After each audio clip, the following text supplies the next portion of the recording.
Tamang pasahod sa mobile food cart vendors. Maraming gusto magnegosyo ng mobile food cart kasi mura, mabilis kumita, mabilis ang ROI, at syempre madaling simulan. Pero may isang tanong na hindi masyadong pinag-uusapan. Ang tanong ay, magkano ba talaga ang sweldo ng isang vendor? Paano ang tamang pasahod sa mga tauhan? At totoo ba na libre ang pagkain, tirahan at kuryente? Ngayong vlog, pag-uusapan natin ang dalawang klase ng tamang pasweldo sa mga tauhan sa mobile food cart. At ito ang dalawang klase ng tamang pasahod sa mobile food cart. Ang una ay fixed salary at ang pangalawa ay commission base. Pero higit pa ron, ilalantad natin ang katotohanan sa usaping libre para sa mga vendor. Kaya kung may food cart ka o plano mong magtayo o baka vendor ka mismo, tapusin mo ang vlog na to at baka ito ang pinaka-importanting business advice na maririnig mo.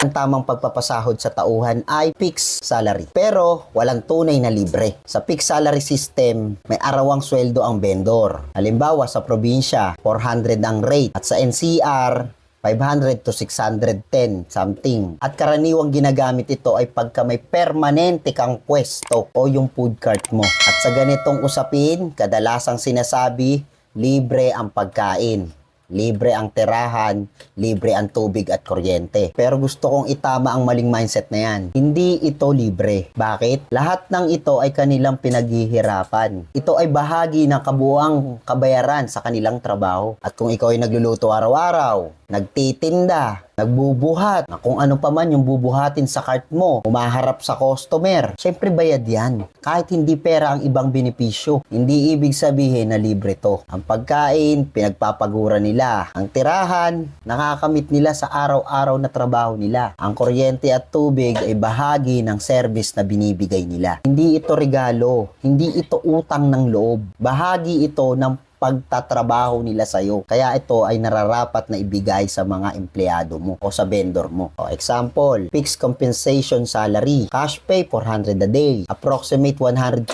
yung gastos nila. Sa lodging, utilities, approximate 50 pesos value. So, ang total daily compensation nila is 600 pesos. Tamang sweldo pa rin yun. Hindi yun libre. Hindi yun utang ng loob ng vendor mo. Kalimitan kasi, sinasabi ng mga food cart owner, libre, utang ng loob ng vendor mo sa kanila yun. Pero kung kukumputin lahat, nasa eksaktong sweldo pa rin kapag kinumpleto mo lahat ng compensation na yun. Ang malinaw na sistema, pantay, patas, at walang utang na loob na istorya. So pumunta tayo sa pangalawang tamang pasweldo ng tauhan, yung tinatawag na commission base. Ito yung tinatawag na sipag ang basehan ng kita. Sa commission base setup, yung benta nila, ayun yung basehan ng sweldo nila. Halimbawa, ang usapan nyo 20% sa mapagbebentahan nila ang kanilang kita. At kung may benta sila na 4,000, ang 20% nun is 800 pesos. Sa 1,000, may 200 pesos ang vendor. Depende kung ano yung mapag-uusapan ng dalawang panig. May mga vendor na umaabot na 4,000 to 5,000 yung sales nila kada araw. So, 20% sa kanila doon. Kaya may 800 to 1,000 silang kita. Pero kapag matumal o maulan, ayun na yung problema nila. Siyempre, bababa rin yung kita nila. Sa sistemang ito, usually may option pa rin tayong ibigay ang tamang pakain at tirahan nila. Pero gaya ng sinabi natin kanina, hindi ito libre. Bahagi ito ng pinaghihirapan ng mga vendor araw-araw. Ito yung pros and cons dyan. Sa pros ay high reward for high effort. Vendor is more motivated. Owner has lowest fixed cost. Sa cons, risk sa vendor kapag mababa ang benta. Mas mahirap i-manage kung wala kang tracking system. Naniniwala ako, ang tamang pagpapasahod ay hindi lang usapin sa tamang halaga, kundi ng dignidad. Hindi mo kailangan maging milyonaryo para respetuhin ng taong magpapagalaw sa negosyo. At hindi mo kailangan sabihin na blessing na sa kanila yan. Dahil hindi yan blessing. Trabaho yan. At dapat bayaran ng tama. Kaya ito, practical tips. Una, gumawa ng malinaw na kontrata. Basta ang sweldo. Yung fix na sweldo. Pangatlo, detalye ng pagkain, tirahan at utilities. Pang-apat, syempre kailan ang sweldo. Panlima, maglagay ng tamang tracking ng benta. Pang-anim, Excel sheet o notebook. Kailangan natin yan. Pang-7, transparency sa vendor. At pang-8, i-account lahat ng benepisyo sa compensation. Pang-9, breakdown ng cash at non-cash benefits. Pang-10, regular na review ng performance at benta.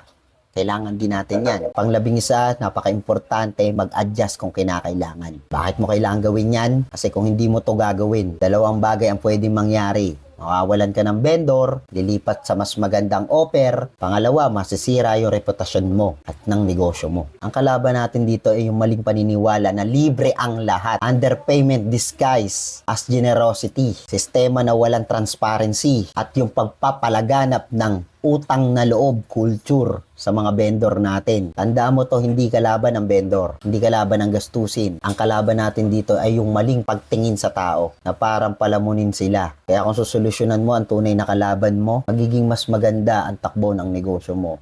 At ito yung mga dapat mong gawin. Ayusin mo yung sistema ng accounting mo. Ipakita ang tunay na halaga ng serbisyo. Mag-usap ng malinaw, hindi bara-bara. Gumamit ng tools, payroll sheet, meal logs, o sales tracker. At ito yung posibleng magbago dyan sa kultura ng negosyo mo.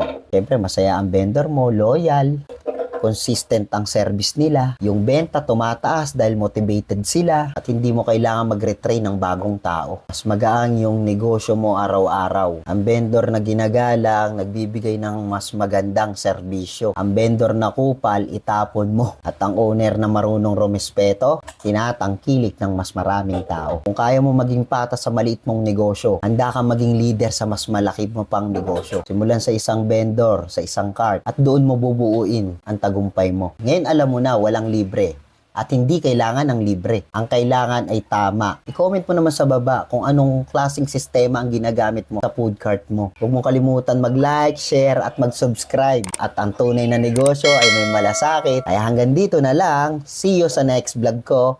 Bye-bye!